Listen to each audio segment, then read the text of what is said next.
அனைவருக்கும் வணக்கம். கொஞ்ச நாளுக்கு முன்னால மீஷோல ஜிஎஸ்டி நம்பரே இல்லாம ப்ராடக்ட்டை சேல் பண்ண முடியும்னு ஒரு ஆடை பார்த்தேன்.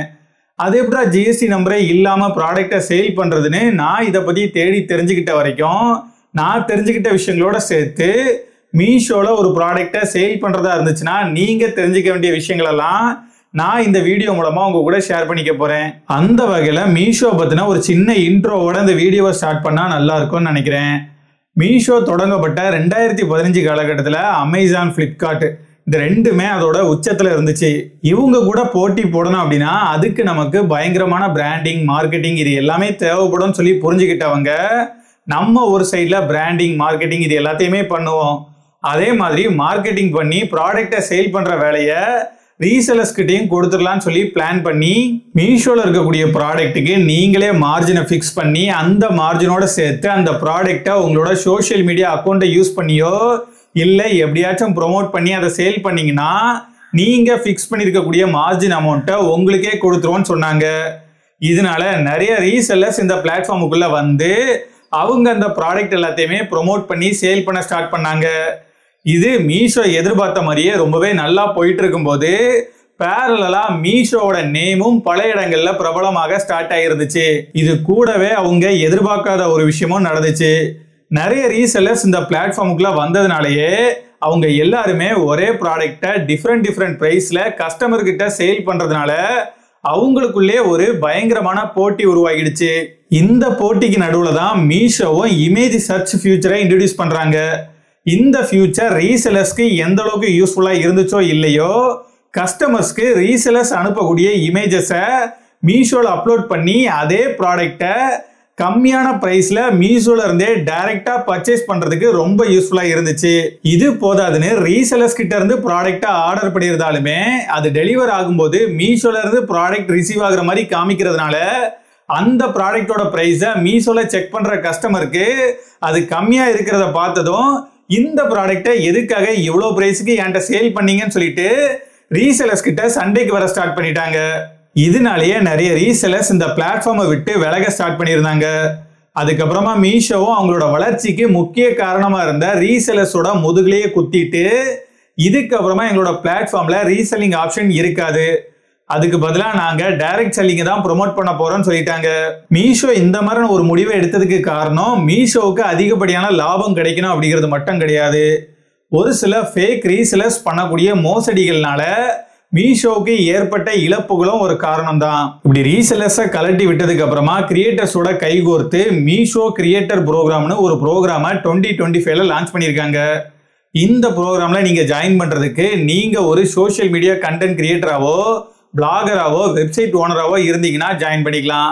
நீங்க அப்படி ஜாயின் பண்ணதுக்கு அப்புறமா மீஷோ ப்ராடக்ட்ஸை உங்களோட கண்டென்ட் மூலமா ப்ரொமோட் பண்ணி அதை சேல் பண்ணீங்கன்னா உங்களுக்கு ஒரு குறிப்பிட்ட அளவு பெர்சேஜை கமிஷனா கொடுக்கறதா சொல்லியிருக்காங்க. இப்போ வரைக்குமே மீஷோவோட ஆரம்ப காலகட்ட கதைகளை கேட்டிருப்பீங்க. கரண்டா மீஷோல ப்ராடக்டை சேல் பண்றதா இருந்துச்சுன்னா அதுக்கு எந்த மாதிரியான சார்ஜஸ்லாம் வாங்குறாங்கன்னு சொல்லிட்டு இப்போ பார்க்கலாம். மீஷோவை பொறுத்த வரைக்கும் இங்க உங்களுக்கு 0% கமிஷன் அப்படிங்கிற மாதிரி சொல்றாங்க. இதுதான் இவங்களோட யூனிக்கான விஷயமும் கூட. மீஷோல நீங்க விற்கக்கூடிய ப்ராடக்டை லிஸ்ட் பண்றதுக்காக எந்த ஒரு அமௌண்ட்டையும் பே பண்ண தேவையில்ல. அப்படி நீங்க லிஸ்ட் பண்ண ப்ராடக்டை ஒரு கஸ்டமர் வாங்கும்போது அதுக்காகவும் கமிஷனா இவங்க எந்த ஒரு அமௌண்ட்டையும் சார்ஜ் பண்றது இல்ல. இப்படி லிஸ்டிங் ஃபீ, கமிஷன்லாம் இல்லைன்னு சொல்லிட்டு அதுக்கப்புறமா அந்த ஃபீ இந்த ஃபீன்னு சொல்லி செல்லர் கிட்ட இருந்து ஏதாச்சும் அமௌண்ட்டை சார்ஜ் பண்ணுவாங்களான்னு சொல்லி கேட்டீங்கன்னா அந்த மாதிரி இவங்க எந்த ஒரு அமௌண்ட்டையும் சார்ஜ் பண்றது இல்ல. மீஷோவுக்கு மெயினா 2 ரெவன்யூ சோர்ஸ் மூலமா இன்கம் வருது. ஒன்று ஷிப்பிங் ஃபீ. மீஷோல பிளேஸ் பண்ணக்கூடிய ஆர்டருக்கான டெலிவரி ஃபீயை கஸ்டமர் தான் பே பண்ற மாதிரி இருக்கும். இன்கேஸ் கஸ்டமர் அந்த ஆர்டரை ரிட்டர்ன் பண்றாங்க அப்படின்னா அப்போ அதுக்கான ரிவர்ஸ் ஷிப்பிங் ஃபீயை செல்லர் பே பண்ற மாதிரி வரும். இவங்களோட டெலிவரி பார்ட்னர்ஸ் கஸ்டமர்ஸை ரீச் பண்றதுக்கு 3 தடவை ட்ரை பண்ணுவாங்க. அப்படி ட்ரை பண்ணியுமே கஸ்டமரை ரீச் பண்ண முடியாம போகுது, இல்ல வேற எதுவும் பிரச்சனைனால பார்சலை டெலிவரி பண்ண முடியாம போகுது அப்படின்னா அந்த ப்ராடக்டை செல் பண்ண செல்லருக்கே அது ரிட்டர்ன் வந்துடும். இதை ரிட்டர்ன் டு ஆர்ஜின் சொல்லுவாங்க. இந்த மாதிரியான சமயத்திலையும் செல்லருக்கு எந்த விதமான பெனால்ட்டியும் சார்ஜ் பண்ண மாட்டோம் அப்படிங்கிறதையும் சொல்லியிருக்காங்க. என்னதான் மற்ற பிளாட்ஃபார்மோட கம்பேர் பண்ணும்போது மீஷோவோட ரிட்டர்ன் ரேட் கம்மியா இருக்கிற மாதிரி அஃபிஷியல் டேட்டா வச்சு கணக்கு காமிச்சாலுமே மீஷோல அதிகமான ப்ராடக்டை ரிட்டர்ன் ஆகும் அப்படிங்கிறத நிறைய செல்லர்ஸே சொல்லியிருக்காங்க. அதனால இதையும் மைண்ட்ல வச்சுட்டு இதுக்கான சார்ஜஸையும் நீங்க தான் பே பண்ணணும் அப்படிங்கிறத யோசிச்சு உங்களோட பிரைசிங்கை ஃபிக்ஸ் பண்ணாதான் உங்களுக்கு லாஸ் வராம நீங்க தப்பிக்க முடியும். ரெண்டாவது ரெவென்யூ சோர்ஸ்னு பார்த்தா அது அட்வர்டைஸ்மெண்ட்ஸ். மீஷோல நீங்க சேல் பண்ணக்கூடிய ப்ராடக்ட்டை டாப்ல லிஸ்ட் பண்றதுக்கும் அதை ப்ரொமோட் பண்றதுக்கும் மீஷோலயே உங்களால ஆட்ஸை ரன் பண்ணிக்க முடியும். இந்த ஆட்ஸ்க்கான காஸ்ட்டை செல்லர்ஸ்க்கு பே பண்ண வேண்டிய பேமெண்ட்ல இருந்து டிடக்ட் பண்ணிப்போன்னு சொல்லியிருக்காங்க. இதை தவிர்த்தும் ஒரு சில வழிகளில் மீஷோவுக்கான ரெவென்யூ வர்றதுனால அவங்களால லிஸ்டிங் ஃபீ, கமிஷன் ஃபீலாம் இல்லாம ஆப்ரேட் பண்ண முடியுது. அதோட மட்டும் இல்லாம செல்லரே ஆர்டரை கேன்சல் பண்ணாலோ இல்லை ஏதாச்சும் ஒரு சுச்சுவேஷன்னால ஆட்டோ கேன்சல் ஆனாலோ அதுக்கும் எந்த விதமான பெனால்ட்டியும் சார்ஜ் பண்ண மாட்டோம்னு சொல்லியிருக்காங்க. ஒரு செல்லர் நெக்ஸ்ட் டே டிஸ்பேச் ப்ரோக்ராம்ல என்ரோல் பண்ணியிருக்கக்கூடிய ப்ராடக்டை நெக்ஸ்ட் டே டிஸ்பேச் பண்ணாம இருக்காரு அப்படின்னா பெனால்ட்டியா ஆர்டர் பிளேஸ் ஆன நாள்ல இருந்து அது டிஸ்பேச் ஆகிற வரைக்குமே ஒரு நாளைக்கு 2.5% ஆஃப் த ஆர்டர் வேல்யூவை சார்ஜ் பண்ணுவோம்னு சொல்லியிருக்காங்க. அதனால உங்களுக்கு நெக்ஸ்ட் டேவே டிஸ்பேச் பண்ண முடியும் அப்படின்னு தோன்ற மாதிரியான ப்ராடக்ட்டை மட்டும் இந்த ப்ரோக்ராம்ல என்ரோல் பண்ணுங்க. பேமெண்ட்ஸை பொறுத்த வரைக்கும் ப்ராடக்ட் டெலிவர்ட் ஆகி 7 நாள் கழிச்சதுக்கு அப்புறமா அது உங்களோட அக்கௌண்ட்டுக்கு வந்துடும் சொல்லியிருக்காங்க. கேஷ் ஆன் டெலிவரி பேமெண்ட்டுக்கும் சேர்த்து தான் சொல்லியிருக்காங்க. இப்போ ஜிஎஸ்டி இல்லாம ப்ராடக்ட்டை எப்படி சேல் பண்றதுன்னு பார்க்கலாம்.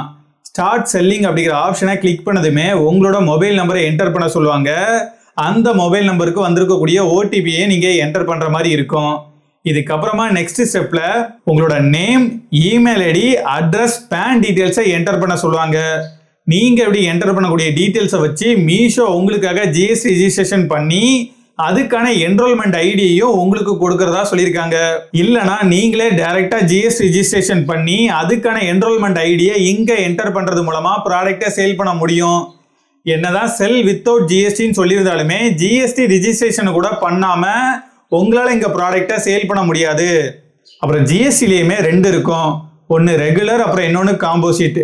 இந்த ரெண்டுக்குமே டேக்ஸ் ரேட் அப்புறம் மேக்ஸிமம் டர்ன் ஓவர் இந்த ரெண்டுலையுமே டிஃபரன்ஸ் இருக்கும். இது எல்லாத்தையும் பத்தி தெரிஞ்சுக்கிட்டு அதுக்கப்புறமா ரெஜிஸ்ட்ரேஷன் பண்றது ரொம்பவே நல்லது. அப்படி இல்லைன்னா இதுக்குன்னே இருக்கக்கூடிய பெர்சன்ஸ் மூலமாவோ இல்ல மீஷோட பார்ட்னரான வக்கீல் சர்ச் பிளாட்ஃபார்ம் மூலமாவோ நீங்க ஜிஎஸ்டிக்கு ரெஜிஸ்ட்ரேஷன் பண்ணலாம். இவ்வளவு விஷயங்கள் இருந்தாலுமே நான் என்னோட ஒப்பீனியன் சொல்றேன். நீங்க இப்பதான் ஆன்லைன்ல ப்ராடக்ட்டை சேல் பண்ண ஸ்டார்ட் பண்ணிருக்கீங்க. ஜிஎஸ்டி ரெஜிஸ்ட்ரேஷன் எல்லாமே இனிமேல் தான் பண்ணணும். கமிஷனும் அதிகமா பே பண்ண முடியாதுன்னு நினைச்சீங்கன்னா நீங்க மீஷோ மூலமா தாராளமா ப்ராடக்ட்டை சேல் பண்ணலாம். முக்கியமா மீஷோவை பொறுத்த வரைக்கும் சீப் அண்ட் பெஸ்டான ப்ராடக்ட் தான் அதிகமா இருக்கும். அதனால நீங்க ஒரு பிரீமியம் கேட்டகரி ப்ராடக்ட்டை அதிகமான பிரைஸுக்கு சேல் பண்றதா இருந்துச்சுன்னா அதுக்கு உங்களுக்கு மீஷோ செட் ஆகாது. என்னோட சஜஷன் என்னன்னா, புதுசா இ-காமர்ஸ் பிசினஸ்க்குள்ள வரக்கூடியவங்க அவங்களோட ப்ராடக்டோட சேல்ஸ் ஆன்லைன்ல எப்படி இருக்கும்னு டெஸ்ட் பண்றதுக்காக மீஷோவை ட்ரை பண்ணி பார்க்கலாம். அப்படி ட்ரை பண்ணி பார்க்கும்போது சேல்ஸும் வரும், ரிட்டர்ன்ஸும் வரும் அப்படிங்கிறத ஞாபகம் வச்சுக்கோங்க.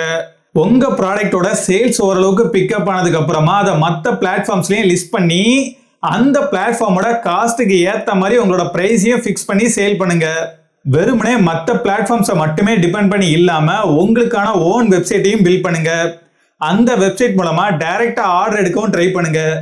இதுக்கு நீங்க பெய்டு ஆட்ஸையும் யூஸ் பண்ணலாம். அப்படி இல்லைன்னா நீங்களே சோஷியல் மீடியால கண்டென்ட் கிரியேட் பண்ணி அந்த கண்டென்ட் மூலமா உங்களோட ப்ராடக்ட்டை ப்ரொமோட் பண்ணவும் செய்யலாம். நீங்க உங்களோட ஓன் ப்ராடக்ட்டை மட்டும் தான் ப்ரொமோட் பண்ணணும்னு எதுவுமே இல்லை. மற்ற ப்ராடக்ட்ஸை ப்ரொமோட் பண்ணி சேல் பண்றது மூலமாகவும் உங்களுக்கு அஃபிலியேட் இன்கம் அப்படிங்கிறது கிடைக்கும்.